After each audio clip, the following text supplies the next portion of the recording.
ओरमा group, जो सोचता है वो करता है। आपके अपने सपनों का आशियाना। नमस्कार, बहुत-बहुत स्वागत करते हैं भारत लाइव में आपका। जैसा कि आपको पता है कि 2025 का साल बहुत सारी खट्टी-मीठी यादों के साथ समाप्ति के कगार पर है। लेकिन कुछ ऐसी सियासी बातें हैं, जिसे जानना आपके लिए ज़रूरी है।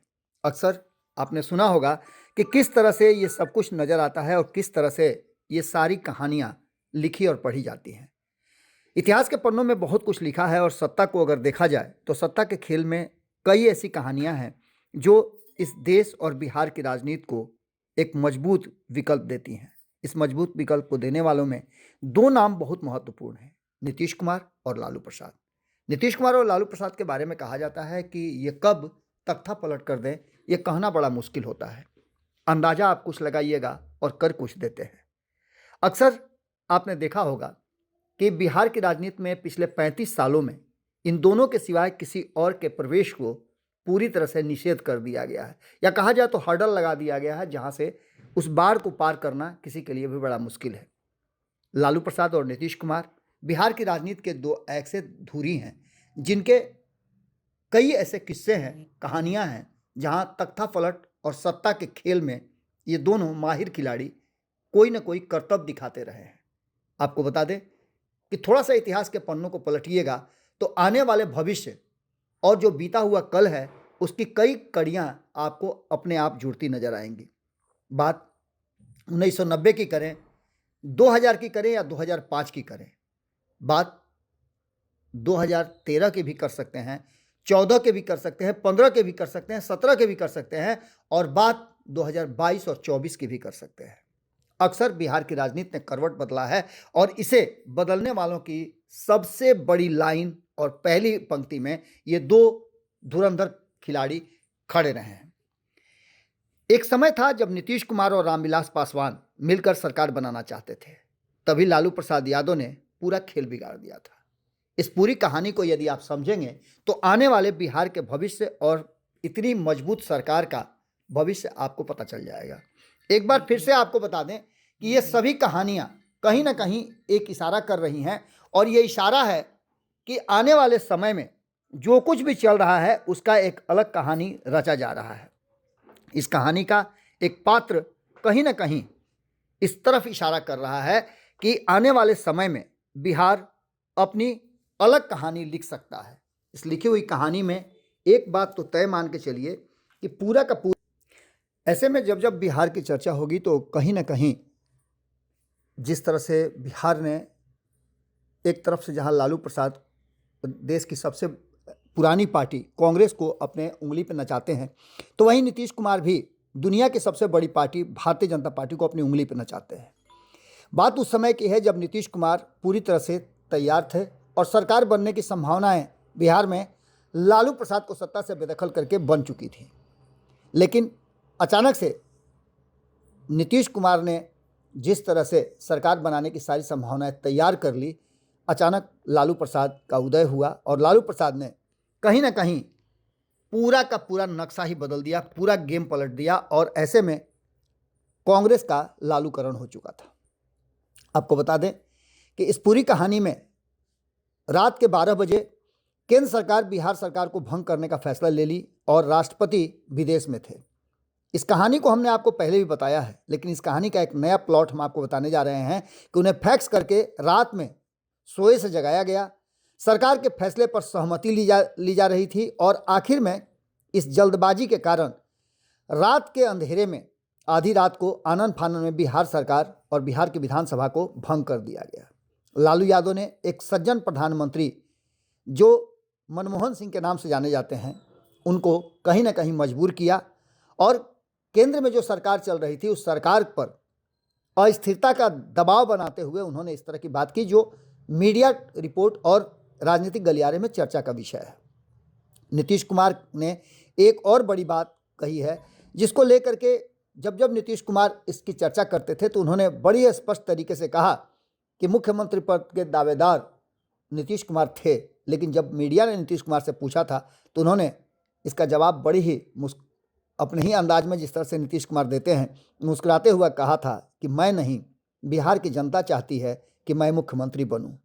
नीतीश कुमार कई खुलासे करते हैं और 2005 में जिस तरह से पूरी तैयारी हो चुकी थी, सरकार बन जाती, लेकिन कहीं ना कहीं इस पर विराम लग गया।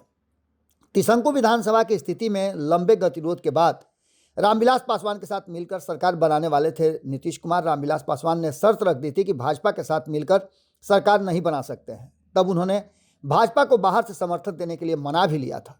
सहमति भी बन गई थी और भारतीय जनता पार्टी ने कहा था कि आप दोनों मिलकर के जदयू और लोजपा सरकार बना ले, भाजपा बाहर से समर्थन करेगी और बिहार में एक सरकार रेडी हो जाएगी जो लालू प्रसाद के सत्ता को उखाड़ फेंकेगी। लालू यादव ने खेल बिगाड़ दिया था और इस खेल को बिगाड़ने में लालू प्रसाद ने कहीं ना कहीं कांग्रेस को नील डाउन कर दिया था। फरवरी 2005 की बात है। विधानसभा चुनाव में किसी दल को बहुमत नहीं मिला था और राजद को 75, जदयू को 55, भाजपा को 37, लोजपा को 29 सीटें मिली थी और 10 सीट अन्य लोगों को कांग्रेस को मिली थी। 17 निर्दलीय विधायक भी जीते थे। 27 फरवरी को मतों की गिनती हुई थी और सरकार बनाने के लिए जोड़ तोड़ की तैयारियां शुरू हो चुकी थी। रामविलास पासवान तब किंग मेकर की भूमिका में थे, लेकिन तय मियाद बहुत कम था। बहुमत वाला गठबंधन नहीं बन पाया था। आखिरकार 7 मार्च 2005 को बिहार में राष्ट्रपति शासन लागू हो गया, लेकिन विधानसभा भंग नहीं हुई थी। इसलिए राष्ट्रपति शासन के दौरान भी सरकार बनाने की कोशिशें होती रही। आपको बता दें कि इन कोशिशों के दौरान करीब 2 महीने की नानुकुर के बाद नीतीश कुमार और रामविलास पासवान सरकार बनाने पर सहमत हो गए थे। लालू यादव उस समय केंद्र में रेल मंत्री थे और उनके समर्थन से ही मनमोहन सिंह की सरकार चल रही थी। लालू यादव ने आनन फानन में नीतीश कुमार को मुख्यमंत्री नहीं बनने देने के लिए 21-22 मई 2005 के आसपास लालू यादव ने नीतीश कुमार सरकार बना सकते हैं ऐसी संभावनाएं बनता देख विधानसभा भंग कराने के लिए सक्रिय हो गए।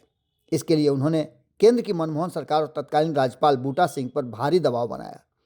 लालू यादव के इशारे पर राज्यपाल बूटा सिंह ने इस आधार पर बिहार विधानसभा को भंग कर दिया कि सिफारिश कर दी गई थी सरकार बनाने के लिए जो विधायकों की खरीद फरोख्त की तैयारी चल रही है वो नहीं हो, इसके लिए सरकार और विधानसभा दोनों भंग करना जरूरी था। विधानसभा को भंग कर दिया गया और राज्यपाल की इस रिपोर्ट पर विचार करने के लिए केंद्रीय कैबिनेट की आधी रात को बैठक बुलाई गई।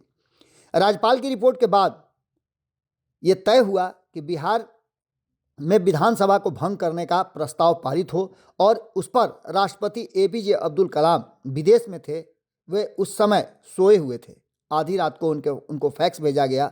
राष्ट्रपति को सोए हुए से उठा करके केंद्रीय कैबिनेट के प्रस्ताव पर मंजूरी ली गई। ये पूरी प्रक्रिया राजनीतिक विद्वेष से संचालित पूरी तरह से थी।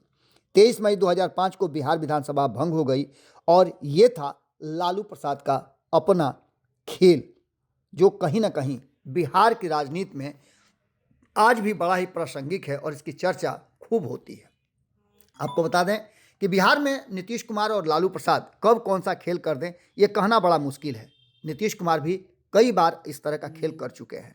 हालांकि नीतीश कुमार ने सरकार बदली है, लेकिन जो बातें सामने आ रही हैं उसमें 2005 में सुप्रीम कोर्ट ने इस मामले की सुनवाई करते हुए फैसला दिया था कि बिहार विधानसभा भंग करने का फैसला बिल्कुल असंवैधानिक था। राज्यपाल और केंद्र सरकार के फैसले को पक्षपातपूर्ण कहे जाने से मनमोहन सिंह सरकार की काफ़ी किरकिरी हुई थी।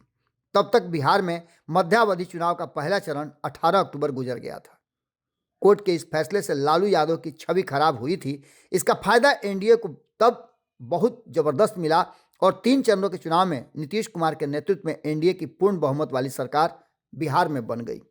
अक्टूबर 2005 में नीतीश कुमार ने सरकार बनाई। 24 जनवरी 2006 को सुप्रीम कोर्ट ने बिहार विधानसभा भंग होने के मामले पर विस्तार से फैसला दिया था। शीर्ष अदालत ने तत्कालीन राज्यपाल बूटा सिंह की असंवैधानिक क्रियाकलाप की कड़ी आलोचना की थी। अदालत ने कहा था कि अनुच्छेद 356 के तहत की गई कठोर और अतिवादी कार्रवाई को राज्यपाल की सनक और मनमर्जी के आधार पर उचित नहीं ठहराया जा सकता है। मंत्रिपरिषद को भी राज्यपाल की रिपोर्ट को दिए गए तथ्यों के जल्दबाजी में सत्य मानने से पहले उसकी जांच कर लेनी चाहिए थी। यानी केंद्र और राज्य दोनों ही कटघरे में खड़े थे और कांग्रेस की सरकार कहीं ना कहीं इस बात के लिए पूरी तरह से जिम्मेवार बताई गई थी। यानी कि सीधी तरह से कांग्रेस का लालूकरण इस कहानी का यही इशारा करता है कि लालू प्रसाद अपने समय के सबसे मजबूत बिहार के राजनीतिज्ञों में जाने जाते थे। उनकी सनक और धमक ऐसी थी कि उसके पीछे कांग्रेस को मजबूर होकर के उनकी हर बात को माननी पड़ती थी। आज बिल्कुल उसी अंदाज में नीतीश कुमार भी एक मजबूत नेता के रूप में बिहार की राजनीति को अपनी उंगली पर नचाते हैं। एक तरफ जहां लालू प्रसाद, वहीं दूसरी तरफ नीतीश कुमार, और ये दोनों बिहार की राजनीति का निर्णायक तब तक हैं जब तक ये दोनों जीवित हैं। बिहार की राजनीति में किसी और की एंट्री संभव दूर दूर तक नहीं लगती है। आपको बता दें कि नीतीश कुमार और लालू प्रसाद कब तख्ता पलट कर दें, कहना मुश्किल होता है। इतिहास के पन्ने जब जब आप पलटिएगा तो कई ऐसी कहानियां और सत्ता के खेल का आपको एक से एक मसाला मिल जाएगा। एक बार फिर से पूर्ण बहुमत की सरकार 202 सीटें 243 में से एनडीए के पास है, लेकिन उसके बावजूद भी आप रोज हर खबर के दूसरे खबर में आप सुनते होंगे कि बिहार में कब तख्ता पलट हो जाए, नीतीश कुमार कब पलटी मार दें, ये कहना बड़ा मुश्किल है। लेकिन आपको बता दें कि जो वर्तमान है वो कहीं ना कहीं इशारा कर रहा है कि संभावनाएं छिन्न हैं, लेकिन राजनीति में कब क्या हो जाए कहना बड़ा मुश्किल होता है। इतिहास के पन्ने तो यही गवाही दे रहे हैं। जुड़े रहिए भारत लाइव के साथ। ऐसी खबरों के लिए, ऐसी ही कहानियों के लिए हम आपसे लगातार जुड़ते रहेंगे। बहुत बहुत धन्यवाद। आपके सपनों को हमने सजाया है, ई होम्स पैनोरमा को हमने बनाया है। ई होम्स मेरा एक सपना था जिस पे मैं पिछले 4 साल से काम कर रहा था। हमने जो बनाया है वो सबने है माना। ई होम्स पैनोरमा में हो आपका भी आशियाना। और फाइनली हमने 2021 में इस प्रोजेक्ट को लॉन्च किया। बहुत लोग अप्रिशिएट कर रहे हैं कि पूर्णिया जैसे शहर में, बिहार के, एक तो बिहार की बात करें उसमें भी पूर्णिया जैसे छोटे जगह में इस तरह का लाइफस्टाइल देना, ये सुन के हम लोगों को बहुत अच्छा लगता है। ई होम्स में हमने कुछ और भी किया है, जैसे हम जिस जगह में रह रहे हैं हमारे फैमिली सिक्योर हो, उनको सिक्योरिटी का ध्यान में रखा है। आपकी सुविधा और सुरक्षा आपके लिए खास है, ये आपका विश्वास है। इसमें आर्टिफिशियल इंटेलिजेंस का 7 लेयर सिक्योरिटी का हमने इस्तेमाल किया है। लस ग्रीन कैंपस को बनाया है। यदि हमारा बाउंड्री वाल है तो वो वर्टिकल गार्डन है।